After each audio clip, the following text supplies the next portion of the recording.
এটাকে আপনারা ফুলের রেসিপি ভেবে একদমই ভুল করবেন না। এটা হচ্ছে আলু দিয়ে বানানো খুব সহজেই একটা দারুণ মজার রেসিপি।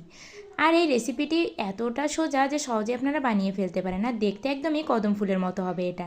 শুরুতে আমি আলুগুলোকে ছুলে লাঠি না পেয়ে ঠিক খুন্তির মাঝখানে এভাবে রেখে ছুরি দিয়ে এপাশ ওপাশ করে কেটে নিয়ে এরকম ফুলের মতো শেপ দিয়ে নিলাম।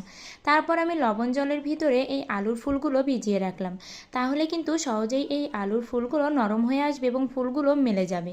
এবার একটি পাত্রে আমি 3 চামচ কর্নফ্লাওয়ার, 1 চা চামচ ঝালের গুঁড়ি আর দিয়ে দিলাম পরিমাণ মতো লবণ। এবার ওই গুঁড়ো মাখানোটা আমি এর উপরে ছিটিয়ে দেব।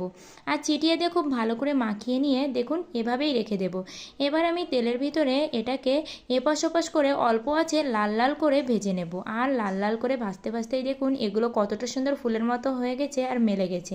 এভাবেই সহজে আলুর ফুল বানিয়ে ফেলতে পারেন। ভিডিওটি ভালো লাগলে লাইক কমেন্ট করবেন আর চ্যানেলটি সাবস্ক্রাইব করে বন্ধু হয়ে পাশে থাকবেন।